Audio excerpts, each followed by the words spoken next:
Folks, we're going to resume our conversation on these debt ceiling negotiations with former Speaker, the great Newt Gingrich. But before we do, I just want to weigh in for a few moments on the incredible Russian hoax and across-the-board corruption throughout Washington, D.C. that was unmasked by John Durham's incredibly comprehensive report released last evening. This is a story of corruption on a grand scale in a Democratic administration, in the White House, in the media, in the FBI, in the CIA, in the Justice Department, and on and on. The Wall Street Journal's editorial posted this afternoon entitled "Why the Durham Report Matters to Democracy." I recommend it. It's worth reading.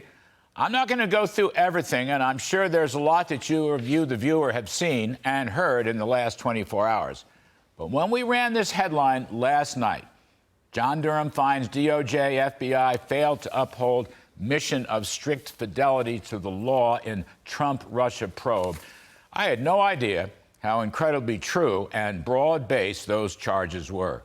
Special counsel John Durham absolutely torched the FBI and the Justice Department. In fact, Mr. Durham concludes that there was essentially no basis for any investigation. Never any actual evidence of collusion between Mr. Trump or his campaign and Russia. Let me just repeat that.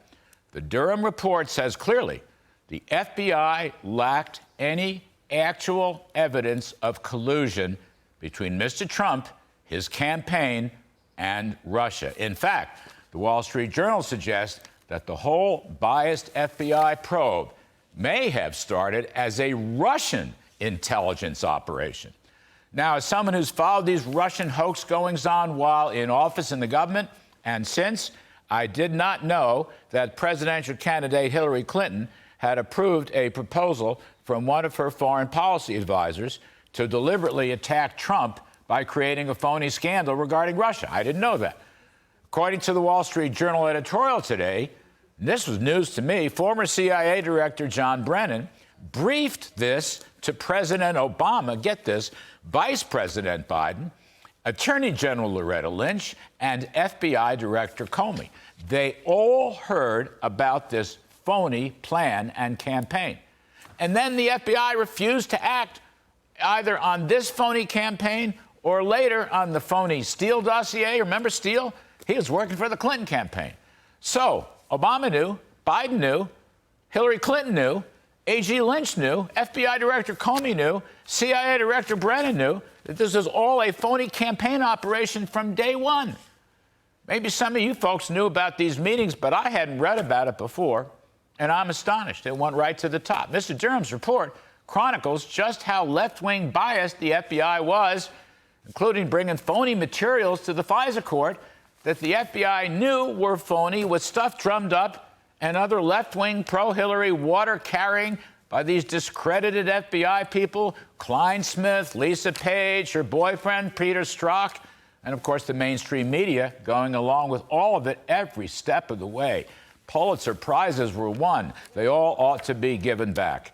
And as an important point, current FBI Director Christopher Wray has essentially acknowledged the FBI's corruption by telling Congress recently that the agency is implementing dozens of so-called corrective actions. But as Mr. Durham points out, it really comes down to the integrity of the people who take the oath of service. Durham calls for the need of a renewed fidelity to the FBI's guiding principles. Now, if you go back, just think about all the wasted time and money with an actual impeachment dealing with layers and layers of phony evidence and assertions. Of course, Mr. Trump was exonerated, but the far-left Democrats continue to talk about the Russian hoax, and that, of course, bled into the Ukrainian hoax and any number of anti-Trump actions that still go on to this very day. So I'm not saying the former president is or was perfect, but I am saying on this Russian hoax business, his accusers were utterly, totally, completely wrong. Literally, there ought to be a law against this sort of nonsense. How and why none of the purveyors of the Russian hoax are behind bars is a mystery to me. I guess you can't be jailed for bad judgment, but then again, A lot of folks were lying under oath and still doing it to this very day. The whole Robert Mueller episode was a complete farce. Comey was a self-righteous fool. But you look at the roster of officials who were in some shape or form part of this, from former President Obama, former Veep, and now President Biden, their AG, CIA director. I mean, it just boggles the mind. They all knew criminal abuse of power up and down the line during the Obama days. Mr. Trump, now looking at all this, would love to see a lot more justice brought to this gang of dirty political tricksters who perpetrated this nonsense on him and his administration, and frankly, who can blame him?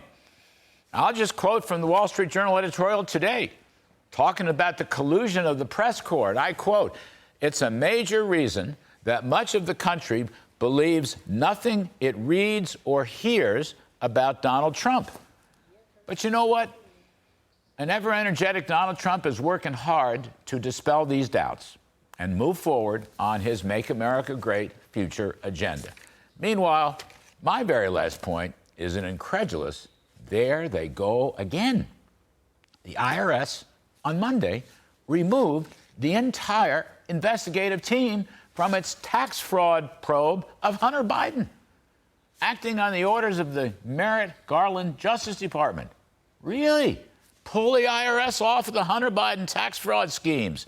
Lord knows what other schemes he was engaged in that would include taxable transactions and events. Did you say the Biden Justice Department? What a shocker. You know what?